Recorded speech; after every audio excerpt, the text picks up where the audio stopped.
बिस्मिल्लाहिर्रहमानिर्रहीम। Today we are going to start our ECG lecture 9 arrhythmias हम कर रहे हैं। इरिथमियाज में आज जो हमारा लेक्चर है दैट इज एरेट्रियल इरिथमियाज पार्ट फर्स्ट हम कर रहे हैं।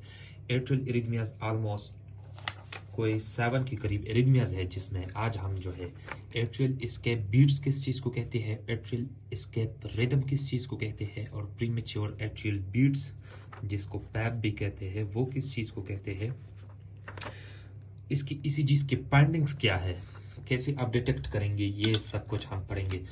सबसे पहले इसकी डिटेल में जाने से पहले हम थोड़ा सा एक बहुत बेसिक कॉन्सेप्ट को एक्सप्लेन करना चाह रहे हैं कि दो कंडीशन है, एक है एस्केप, एक है प्रीमेच्योर। ये कॉन्सेप्ट समझे, बहुत मुश्किल कॉन्सेप्ट नहीं है, लेकिन अगर समझने नहीं हो तो फिर रीडिंग के दौरान आपको जब बुक रीड करेंगे तो बहुत सारे प्रॉब्लम्स आपको आएंगे। देखिए ये एक हार्ट है, ठीक है, ये इसके नॉर्मल चैम्बर्स हो गए, ठीक है। नॉर्मल जो एक्टिविटी पैदा हो रही होती है वो एसए नोड से पैदा हो रही होती है, फिर एवी नोड की तरफ आ रहा है वो एक्टिविटी और फिर इस तरह डिस्ट्रीब्यूट हो रहा होता है। ये नॉर्मल पाथवे है। अभी एक कॉन्सेप्ट है उसको कहते हैं ओवर ड्राइव सप्रेशन। ऊपर से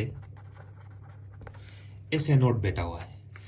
एसए नोड क्योंकि हमने पहले से कहा है कि एट्रियल मसल में भी ऑटोमेटिसिटी है, एवी नोड में भी ऑटोमेटिसिटी है, बंडल ऑफ हेस और परकिंजी में भी ऑटोमेटिसिटी है, लेकिन ऑटोमेटिसिटी जो नॉर्मली मेंटेन करता है, जो पेसमेकर ऑफ द हार्ट है, वो एसए नोड है। वो क्यों एसए नोड है कि उधर एक कॉन्सेप्ट यूज हो रहा है, उसको कहते हैं ओवरड्राइव सप्रेशन। सबसे पहले एसए नोड फायर करता है तो ये पहुंचता है अपने थ्रेशोल्ड की तरफ, जा रहे होते हैं उसके फायरिंग की तरफ, तो ऊपर से एसए नोड का स्टिमुलस आ जाता है तो ये भी इसके साथ फायर कर जाते हैं, एट्रियल मसल्स, एवी नोड और नीचे। लेकिन अगर ऊपर से ये वाला ब्लॉक हो गया एसए नोड तो फिर ये वाला जो है एट्रियल मसल्स ये एक्टिविटी को संभाल लेंगे। तो हम नॉर्मली कहेंगे कि ये जो रिदम है या ये जो बीट है ये एक्चुअली एसए नोड से एस्केप कर गया, या एवी नोट फिर संभालेंगे। अगर एवी नोट ने भी नहीं संभाला तो फिर ये परकिंजी फाइबर और बंडल ऑफ हेस संभालेंगे एक्टिविटीज को। तो हम इसमें कह सकते हैं कि अगर नॉर्मल एसए नोट फायर करता है तो नीचे कोई भी फायर नहीं करेगा। इस कॉन्सेप्ट को कहते हैं ओवरड्राइव सप्रेशन। लेकिन अगर ऊपर कोई अरेस्ट आ गया, कोई भी प्रॉब्लम आ गया, ट्रांजिएंट अरेस्ट है, परमानेंट अरेस्ट है, साइनस ब्लॉक है, तो उसी कंडीशन में नीचे वाली सिचुएशन संभालेंगे। उसमें फर्स्ट नंबर पे है वो एट्रिया के मसल्स है, फिर एवी नोड्स है। तो इसी कंडीशन को हम कहते हैं एस्केप। हम कहेंगे कि जो हार्ट रेट है, जो पेस मेकिंग एक्टिविटी है, ये नॉर्मल एसए नोड से एस्केप कर गया। तो अगर एक बीट हो गया और फिर नॉर्मल रिदम मेंटेन हो गया, मतलब एक साइनस नोड है, सॉरी एसए नोड है, वो एक ट्रांजिएंट उसका वो ब्लॉक हो गया, बहुत फ्यू सेकंड्स के लिए ब्लॉक हो गया, तो एवी नोड एक फायर करेगा तो उसको हम कहेंगे, या एट्रिया सबसे पहले फायर करेगा तो इसको हम कहते हैं escape beat of atria, atrial escape भी कहते हैं। अगर ये फायर एवी नोड ने किया तो उसको हम कहते हैं कि जंक्शनल एस्केप बीट। अगर ये फायर उतना आपका एसए नोड ब्लॉक था कि नीचे से फायर हो गया तो फिर हम कहेंगे कि ये तो वेंट्रिकुलर बीट हो गया, वेंट्रिकुलर स्केप बीट हो गया, ठीक है। तो ये कॉन्सेप्ट समझे, स्केप तब होगा कि जब आपका नॉर्मल साइनस का वो हो जाए, तो ये नीचे जो ऑलरेडी प्रेस रखी हुई जाते होते हैं, जो एट्रियल मसल्स की एक्टिविटी है, जो उसके नॉर्मल पेसमेकिंग पावर है, अल्लाह ताला ने कैपेबिलिटी दी है, वो ऑलरेडी सप्रेस किए जाते हैं पहले से। लेकिन जब एसए नोड का सप्रेशन उससे उठाया जाए तो एवी नोड फायर कर जाएगा। तो जब एवी नोड फायर कर जाएगा तो हम कहते हैं कि एट्रिया की बीट ने स्केप कर दिया, ठीक है। फिर अगर ये जब ट्रांजिएंट एसए नोड का ब्लॉक हो जाए तो ये एक्सपायर करता है या ये एक्सपायर करता है और फिर वापस वो मेंटेन करता है अपने पेसमेकिंग एक्टिविटी को। तो एक बीट सिर्फ जनरेट हो रहा है तो उस बीट को हम कहते हैं एस्केप बीट। लेकिन अगर ये परमानेंट ब्लॉक हो गया मिसाल के तौर पे, तो फिर एट्रिया सिचुएशन को संभालेंगे या वेंट्रिकल या एवी नोड संभालेंगे या वेंट्रिकल संभालेंगे, उसका हर एक का अपना नंबर होते हैं। तो उसको फिर हम कहेंगे एस्केप रिदम, फिर आपके हार्ट का जो रिदम कंट्रोल कर रहा है वो आपका एसए नोड नहीं कंट्रोल कर रहा, बल्कि एसए नोड से वो एस्केप हो गया आपका हार्ट का रिदम, और अभी वो आइदर एट्रियल मसल कंट्रोल कर रहे हैं, आइदर एवी नोड कंट्रोल कर रहे हैं, तो उसको फिर कहते हैं एस्केप रिदम। तो ये जरूरी है, ये समझो, एस्केप बीट सिर्फ एक बीट होता है, बाकी साइनस नोड से ही काम करता है। एस्केप रिदम जब ओवरड्राइव सप्रेशन खत्म हो जाए तो नीचे वाले जो है वो, जिस तरह प्रेसिडेंट होता है और वाइस प्रेसिडेंट होता है, जो जब प्रेसिडेंट नहीं होता तो वाइस प्रेसिडेंट कुर्सी पे बैठ जाते हैं, हालात को कंट्रोल कर रहे थे, तो जो वाइस प्रेसिडेंट है उसको हम एस्केप रिदम कहते हैं। इसी तरह ये वाला कॉन्सेप्ट है। प्रीमेच्योर में क्या होगा? प्रीमेच्योर में कॉन्सेप्ट ये समझो कि नॉर्मल एसए नोड की एक्टिविटी होगी, नॉर्मल पाथवे पे आपकी एक्टिविटी चलेगी, नॉर्मल पाथवे आपकी ठीक होगी, कहीं ना कहीं आपका एक इरिटेबल पोकाई होगा। ये आपका हार्ट हो गया, ठीक है, रफली ये आपका एसए नोड हो गया, ये एवी नोड हो गया, ये परकिंजी फाइबर, ये सिस्टम ये चलता रहता है, कंडक्शन हो रहा होता है, लेकिन कहीं से एक एबनॉर्मल फोकाई आ रहा है ये, और ये फायर कर जाता है। तो जब ये फायर कर जाता है तो इसे हम कहते हैं प्रीमेच्योर बीट। इसको प्रीमेच्योर इसलिए कहते हैं, ये कॉन्सेप्ट को समझो, एक तो नॉर्मल से इसने एस्केप नहीं किया, नॉर्मल चल रहा है, इसने खुद ब खुद एक्वायर किया, ठीक है, और इसको प्रीमेच्योर इसलिए कह रहे हैं कि जब आप ईसीजी पे इसका पैटर्न देख रहे हो, ईसीजी पेपर पे, तो ईसीजी पेपर पे ये अपने टाइम से, मतलब अगर 3 लार्ज स्क्वायर बाद एक आर आर इंटरवल आ रहा है, अगर 3 लार्ज स्क्वायर बाद एक पी वेव आ रहा है, तो ये अर्लियर देन एक्सपेक्टेड ये बीट हो जाता है, ये प्रीमेच्योरली ये बीट हो जाता है, इसी वजह से इसको प्रीमेच्योर बीट कहते हैं। अगर ये वेंट्रिकल में हो जाए तो उसे हम पीवीसी भी कहते हैं, प्रीमेच्योर वेंट्रिकुलर कंट्रैक्शन। एट्रिया में हो जाए तो उसे हम पेप कहते हैं, प्रीमेच्योर एट्रियल बीट। अभी हर एक को हम इंडिविजुअली एक्सप्लेन करते हैं कि क्या इसका मैकेनिज्म है और ईसीजी पे इसके फाइंडिंग्स कैसे होंगे, लेकिन ये कॉन्सेप्ट एस्केप और प्रीमेच्योरिटी का समझो। फिर एस्केप में अगर एक हो गया तो उसको एस्केप बीट कहते हैं, लेकिन अगर हार्ट की एक्टिविटी नीचे संभाली गई या एट्रिया ने संभाली पोजीशन या एवी नोड ने संभाली तो फिर इसको एस्केप रिदम कहते हैं हम। अभी हम आ रहे हैं एट्रियल एस्केप बीट की तरफ, कि ये आपको ईसीजी पे कैसे नजर आएगा। बाकी इसके जो काजेज हैं वो आपने टेक्स्ट बुक में रीड करें, मेरा जो कंसर्न है वो मेनली ईसीजी से है कि ईसीजी पे आपको इसके फाइंडिंग्स बताओ। देखिए ये हार्ट है आपका, ठीक है,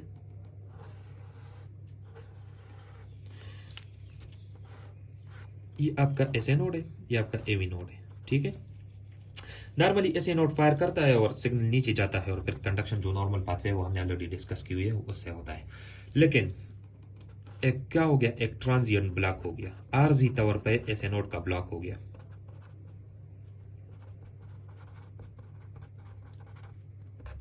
जब ट्रांजिएंट एसए नोड हो गया तो इधर जो पोकाई पड़े होते हैं, जो नॉर्मली एट्रियल मसल में वो कैपेबिलिटी है कि वो फायर कर सके, उस पे ऊपर से ओवर ड्राइव सप्रेशन खत्म हो जाती है, तो वो खुद बहुत एक्सपायर कर जाता है। तो ट्रांजिएंट एसए नोड ब्लॉक होता है, उसके बाद क्या होगा, ऑटोमेटिक फोकाई फायर करेगा। जब ऑटोमेटिक फोकाई फायर करेगा, ठीक है, तो क्या होगा, एट्रिया में एक बीट जनरेट होगा, उसको हम क्या कहते हैं, एट्रियल एस्केप बीट। ईसीजी पे इसका क्या होगा, इसका पी वेव, इसको पी प्राइम वेव कहते हैं, will be deeper from normal sinus P wave, ठीक है। ईसीजी पे आपको कैसे नजर आएगा, ये अभी कॉन्सेप्ट समझो। ये आपका हो गया normal P wave, Q R S P wave, फिर जा रहा है, फिर क्या होगा, पी वेव हो गया, फिर ये तो नॉर्मल चल रहा है, आर वेव बनता है, कंडक्शन हो रही है, फिर चल रही है, फिर चल रहा है पी क्यू आर एस, ठीक है, पी आर एस टी, ये वेव याद रखो, ठीक है। अभी क्या हो गया, अभी साइनस ब्लॉक हो गया, तो ईसीजी पे आपको क्या नजर आएगा, ईसीजी पे नजर आएगा आपको एक स्ट्रेट लाइन। ये मैंने रेड से इसलिए ड्रा की कि यह आपको ये रिदम शो कर लो, ठीक है। होना तो यही चाहिए था कि यह एक पी वेव बन जाता और ये साइकिल कंटिन्यू रहता, लेकिन असल में क्या है, ट्रांजिएंट एसए नोड ब्लॉक है, एसए नोड ब्लॉक हो गया तो पी वेव नहीं बनेगा एसए नोड वाला, तो क्या हो गया, थोड़ा सा वो क्या हो गया, एक्सट्रेट लाइन आ गया। अभी क्या होगा, अब ऑटोमेटिक फोकाई फायर करेगा इधर, जो एट्रियल मसल का ऑटोमेटिक फोकाई ने फायर की, तो उसका पी वेव तो उस नॉर्मल एस नोड जैसा नहीं बनेगा। एक बात, क्योंकि ये दूसरे रीजन से फायर करता है तो इलेक्ट्रोड्स डिफरेंट रीजन से डिटेक्ट करता है, तो पी वेव के शेप में चेंजेस आ गई। ये पी वेव हो गया। फिर इसके बाद क्या होगा, फिर इसके बाद वो आर एस टी और वो वाला इंटरवल फिर होगा। ठीक है, तो देखिए दो चीजें आपने नोट करना है। अगर ईसीजी की पैटर्न आपको कोई बंदा दे दे, ईसीजी की पैटर्न, और उसमें आप देखें आपको क्या मिल रहा हो, आपको पाज मिल रहा हो, तो इसका मतलब ये है कि इधर एस नोड ने काम छोड़ा है। और फिर इसके बाद आपको पी वेव का शेप नॉर्मल नहीं लग रहा हो, ठीक है, इसको पी प्राइम कहते हैं। पी प्राइम वेव आपको जो एस नोड से एराइज कर रहा है उसको पी वेव कहते हैं, जो एस नोड से वो नहीं कर रहा कहीं और जगह से एराइज करते हैं तो उसको पी प्राइम कहते हो। पी प्राइम के शेप्स वेरी कर सकते हैं, ये डिपेंड करता है कि ये फोकाई किधर से एराइज हो रहा होता है। ठीक है, अगर इधर से एराइज हुआ तो ये मोस्टली ये है कि इन्वर्टेड पी बन गया। अगर इधर से एराइज हो गया तो ये, अगर ये इधर से एराइज हो गया तो डिफरेंट शेप्स इसके बन सकते हैं। तो इसको एट्रियल इसके बीट कर कहते हैं। इसके बाद फिर अपने नॉर्मल एक्टिविटी को रिज्यूम करते हैं, ये बात याद रखो। ठीक है, वो नॉर्मल पी की वायरस और वो तो नॉर्मल वही इंटरवल्स पे चलेंगे इधर। सिर्फ ये एक जो है ये आपको ईसीजी पे फाइंडिंग्स मिलेंगे, और इसका मेनली जो वो आपको पेशेंट प्रेजेंट करेंगे, आपको सिंकोपी का अटैक आ सकता है, पाल्पिटेशंस वगैरह ये चीजें आ सकती है। इस तरह के हिस्ट्री देंगे आपको, ईसीजी की फाइंडिंग्स देंगे। ईसीजी की फाइंडिंग्स आप देंगे तो उसमें पास होगा, पास के बाद एट्रिया सिचुएशन को संभाल लेते हैं, तो एट्रिया में फायर होता है टॉपिक फोकाई का, वही से आपका पी प्राइम वेव बनता है। तो पास प्लस एबनॉर्मल पी वेव, ये दो आपके पास ईसीजी की फाइंडिंग्स है, और उसके बाद नॉर्मल एक्टिविटी दोबारा रिज्यूम कर जाएगा। ठीक है, इसके बाद हम आ रहे हैं कि आपको एस्केप रिदम का कैसे ईसीजी पे पैटर्न पे पता चलेगा। ठीक है, और सेकंड कंसर्न इज अबाउट की atrial escape beat, sorry rhythm क्या होगा। देखिए वही कॉन्सेप्ट है, वही कॉन्सेप्ट आप यूज कर ले। ये आपका हार्ड हो गया, ठीक है, यहां से ऐसे नोड ने फायर किया नॉर्मली, यहां हेवी नोड तक पहुंचा वो वाला, और फिर इसके बाद नीचे स्प्रेड हो गया। अभी इसे नोड ने काम छोड़ा, यहाँ पे रिदम की मैं बात कर रहा हूं। जब इसे नोड ने काम छोड़ा तो नेक्स्ट फेज जो है वो इधर जो एट्रिया की मसल्स बनी हुई है उसका काम है कि सिचुएशंस को संभाले और कुर्सी पे बैठ जाए। ठीक है, तो ये वाले मसल जो है सिचुएशन को संभाल लेंगे। तो देखिए क्या इसके स्टेप्स है। स्टेप 1 में क्या होगा, साइनस अरेस्ट हो जाएगा। साइनस नोड ने बिल्कुल काम छोड़ दिया ऐसे नोड ने। ठीक है, इसके बाद क्या आ जाएगा आपके साथ ईसीजी के पैटर्न पे पास आ जाएगा, क्योंकि ऐसे नोड ने तो काम छोड़ दिया डायरेक्टली। तो थोड़ा सा आपका वो ऐसा आइसो इलेक्ट्रिक लाइन आगे जहां इलेक्ट्रिकल एक्टिविटी नहीं होगी। इसके बाद डायरेक्ट एट्रियल फोकाई फायर करेंगे, वो सिचुएशन को संभाल लेंगे। तो पी प्राइम वेव्स बनेंगी ईसीजी पे, किसी वजह से बनेंगे, एट्रियल मसल के फायरिंग की वजह से। अभी जो एसए नोड की एक्टिविटी पेसमेकर की एक्टिविटी है वो एट्रियल मसल संभाल लेंगे, तो उसके पी प्राइम वेव्स आपके पास बनेंगे। ठीक है, और एक और फाइंडिंग होगा कि आपका हार्ट रेट कितना होगा। नॉर्मली हार्ट रेट 60 से 100 तक है एसए नोड का, तो इसका हार्ट रेट थोड़ा सा कम होगा, तो वो 60 to 80 बीट्स पर मिनट होगा। तो अगर किसी ने आपको ईसीजी दी, मैं आपको फिर वही इस तरह से वो कि पी वेव हो गया ये, फिर क्यू आर एस वेव, फिर टी वेव, इस तरह फिर जा रहा है, नॉर्मल साइकिल है, पी वेव बन गया। फिर मिसाल के तौर पे यह इसका जो है हार्ट रेट है, मिसाल के तौर पे 90 बीट्स पर मिनट है।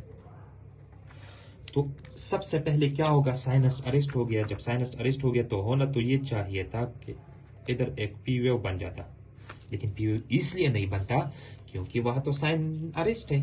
तो ये बिल्कुल आइसो इलेक्ट्रिक लाइन जाएगा इस तरह। आइसो इलेक्ट्रिक लाइन के बाद एट्रियल मसल फायर करेगा। तो जब एट्रियल मसल फायर करेगा तो आपके साथ जो पी वेव है उसके डिफरेंट शेप्स आ सकते हैं। वो पी उसका कोई नॉर्मल ऐसे नोड से फायर नहीं करेगा, कहीं इधर से फायर कर सकता है, कहीं उधर से फायर कर सकता है। तो पी वेव उसी हिसाब से बिल्कुल नॉर्मल एक जैसे नहीं आएंगे। ठीक है, इसके बाद क्या होगा, इसके बाद ये होगा कि वही बाकी QRS होगा।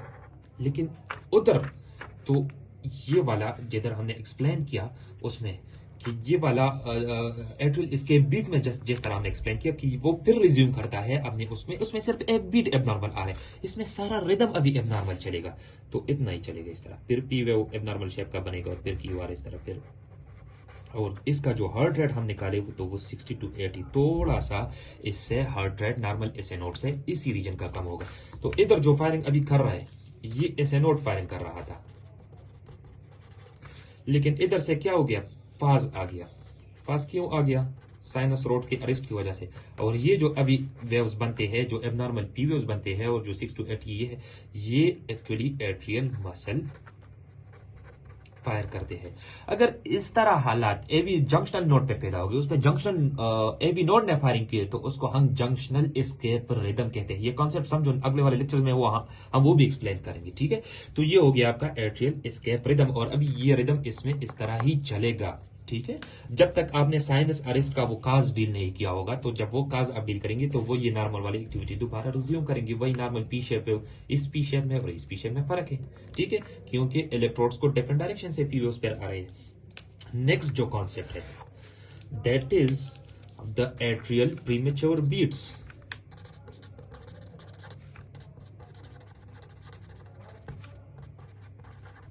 देखिए मैंने पहले कहा था कि escape is something else, premature is something else. Premature ये है कि आपका काम सही चल रहा है, ये आपका हार्ट है, नॉर्मल कंडक्शन आपकी हो रही होती है इधर से इधर तक और फिर नीचे, लेकिन इसी ही दरमियान जब नॉर्मल एक्टिविटी चलती रहती है कहीं ना कहीं से एक फायर हो रहता है, और वो फायर आपके पास ईसीजी पे डिटेक्ट हो रहा होता है। इसको कहते हैं एट्रियल प्रीमेच्योर बीट, या प्रीमेच्योर एट्रियल बीट्स भी कहते हैं, पेप भी कहते हैं, ठीक है। तो इसके स्टेप्स को जरा देखिए और फिर इसकी ईसीजी के पैटर्न्स को जरा देखेंगे। इसमें बात थोड़ा सा ज्यादा है। क्या हो गया, इसमें वो नहीं है कि साइनस अरेस्ट या साइनस पास होगा, इसमें डायरेक्ट एक इरिटेबल फोकाई ने फायर किया। उसकी अपनी वजूहात है कि इरिटेबल फोकाई क्यों फायर करते हैं। इरिटेबल फोकाई आपकी एड्रेनर्जिक स्टिमुलेशन की वजह से भी फायर कर सकते हैं, आपके हाइपरथायराइडिज्म की वजह से विकास करते हैं, एक्सिस डिजिटालिस की वजह से विकास करते हैं, कैफीन की यूज की वजह से भी वो आपके एबनॉर्मल फोकाई पार कर सकते हैं। तो इरिटेबल फोकाई ने सडन फायर किया, ये स्टेप्स में आपको ईसीजी पे वो कर रहा हूं। तो क्या हो गया, इधर एट्रियल कंट्रक्शन की वजह से क्या बनता है, पी वेव बनता है, तो पी प्राइम बनेगा, एक एबनॉर्मल शेप का पी वेव बनेगा, ठीक है। और कब बनेगा, अर्लियर देन एक्सपेक्टेड, ये बात बहुत जरूरी है। इसकी वजह से इसको प्रीमेच्योर भी कहते हैं। नॉर्मल तो ये था कि ये फायर करता, ये इधर तक पहुंच जाता, रीपोलराइज हो जाता, जब रीपोलराइज हो जाता तो दोबारा ये फायर करता। लेकिन इसमें क्या है, जब ये सिस्टम चल रहा है, इसका फायरिंग चल रहा है, तो इसमें फायरिंग की, तो इसने जब फायरिंग की तो ये भी ईसीजी डिटेक्ट करेगा, तो नॉर्मल से तो पहले डिटेक्ट करेगा, इसी वजह से इसको P wave earlier then expected premature P wave बनेगा, ठीक है। और ये P wave abnormal foci different shapes के बन सकते हैं, ठीक है, ये पी प्राइम इसको कह रहा है, ठीक है। और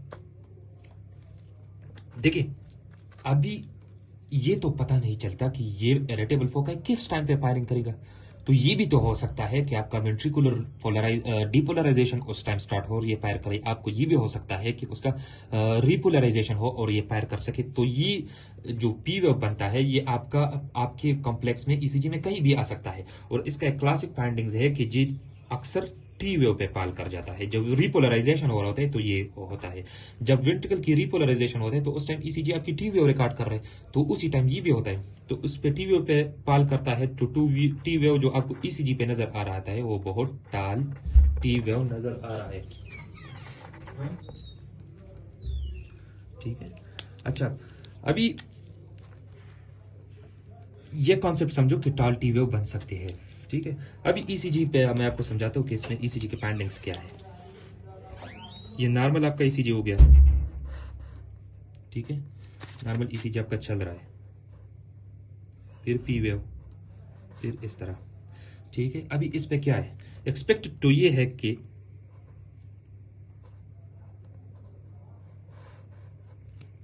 अगर 3 लार्ज स्क्वायर बात आपका वो आ रहा है, हर 3 लार्ज स्क्वायर बाद आपका एक आर आर आ रहा है, नॉर्मल इंटरवल चल रहा है। तो होना ये चाहिए कि आपकी ईसीजी पेपर पे वही 3 बात इधर एक आ जाए, लेकिन अनफॉर्चुनेटली क्योंकि आपका एट्रियल फोकाई है, एब नॉर्मल वो हो रहा है, तो आपका कहीं पीवेव अर्लियर देन एक्सपेक्टेड आ जाता है। ठीक है, इधर आ जाता है। देखिए उधर नॉर्मल ड्यूरेशन चल रहा था, इधर दरमियान में एक वो हो गया, पीवेव आ गया। ठीक है, अभी इसके फिर डिफरेंट सिनारियोज है आगे जाके। इधर ये वाला जो पीवेव इधर पैदा हुआ है, ये वाला पीवेव क्या अगले जाएगा, या क्या ये वेंट्रिकुलर कंट्रैक्शन कर जाएगा या नहीं कर जाएगा, तो इसके डिफरेंट सिनेरियोज है। बास टाइम ये कंडक्शन कर जाता है, तो बास टाइम अगर इसने कंडक्शन किया नीचे, ठीक है, ये जो एबनॉर्मल पोकाई पैदा हुआ था, इसने जो फायर किया ये डायरेक्टली नीचे आ गया। ठीक है, जब ये डायरेक्टली नीचे आ गया तो इस टाइम में सिर्फ इतना समझो इसी लेवल पे कि जो वेंट्रिकल्स है वो कंप्लीटली रिपोलराइज नहीं होते। एक साइड इसका एक बंडल ब्रांच रिपोलराइज सही हुआ है, दूसरा नहीं होता, वो रिफ्रैक्टरी फेज में होता है। तो एक में जो ये फोकस करंट जाता है ये अर्ली जाता है, बाद में थोड़ा लेट जाता है, तो डीपोलराइजेशन जो टाइम लेता है ये तो अर्ली इमेच्योर डीपोलराइजेशन हो रहा है, और ये थोड़ा टाइम ज्यादा लेगा क्योंकि दोनों पाथवेज डिससिंक्रोनाइज्ड है। जो लेफ्ट और राइट बंडल ब्रांच है वो डिससिंक्रोनाइज्ड है, एक रिफ्रैक्टरी पीरियड में है। ठीक है, तो वो थोड़ा आखिर में डिपोलराइज होगा और उससे पहले वो दूसरा साइड जल्दी डिपोलराइज होगा, तो क्यूआरएस जो बनेगा क्यूआरएस ब्रॉड क्यूआरएस बनेगा, ये याद रखो। ठीक है, ये इसके फाइंडिंग्स है। अक्सर ये भी हो सकता है कि इसी जगह को उठाओ दोबारा, कि जो पी वेव बनता है ये एवी नोड से पास ना कर जाए। क्यों पास ना कर जाए? क्योंकि उसी time AV node refractory period में होता है।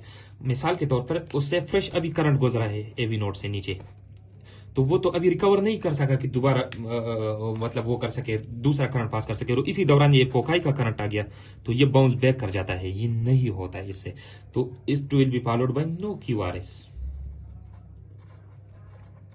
ठीक है, इस पे क्यूआरएस नहीं बनेगा। तो दो तीन इसके वो है, एक तो ये है कि क्यूआरएस अगर हो गया इसके एबरेंट तो ब्रॉडर क्यूआरएस बनेगा।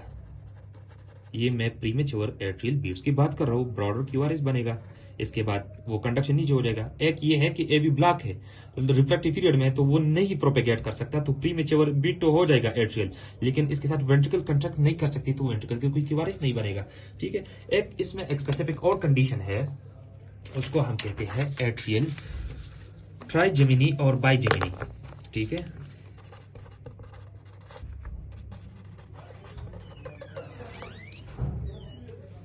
और एट्रियल ट्राइजेमिनी के कॉन्सेप्ट है। ठीक है, तो एट्रियल बाइजेमिनी जो है वो वही प्रीमेच्योर बीट्स बनते हैं, लेकिन नॉर्मली टू, एक नॉर्मल होता है क्यूआरएस और नॉर्मल कंडक्शन पाथवे से होता है, तो दूसरा उसके पीछे फॉलो करता है एबनॉर्मल पीवे और एबनॉर्मल क्यूआरएस, इस तरह। ठीक है, फिर वही होता है और फिर इसकी तरह, तो ये कॉपलेट बन जाता है, एक नॉर्मल और एक एबनॉर्मल, तो इसको कहते हैं एट्रियल बाइजेमिनी। तो प्रीमेच्योर एट्रियल बीट्स में जब एक एबनॉर्मल और एक नॉर्मल और एक एबनॉर्मल का कॉम्बिनेशन है तो इसे कहते हैं एट्रियल बाइजेमिनी। इसी तरह अगर दो नॉर्मल है और एक एबनॉर्मल है तो हम इसको कहते हैं एट्रियल ट्राइजेमिनी, और ये डिफरेंट कॉम्बिनेशन में होते हैं, और ये आपको ईसीजी में ये फाइंडिंग्स मिल सकते हैं। तो इससे कंक्लूड हो रही है हमारे एट्रियल के प्रीमेच्योर बीट्स। हमने डिस्कशन की 3 चीज़ों पे, atrial ectopic beat, atrial escape beat, escape rhythm और एट्रियल प्रीमेच्योर बीट। अगले जो बाकी एरिथमियाज है एट्रियम के, वो नेक्स्ट लेक्चर्स में इंशाल्लाह हम डिस्कस करेंगे, एट्रियल फ्लटर फिब्रिलेशन एक्सेट्रा।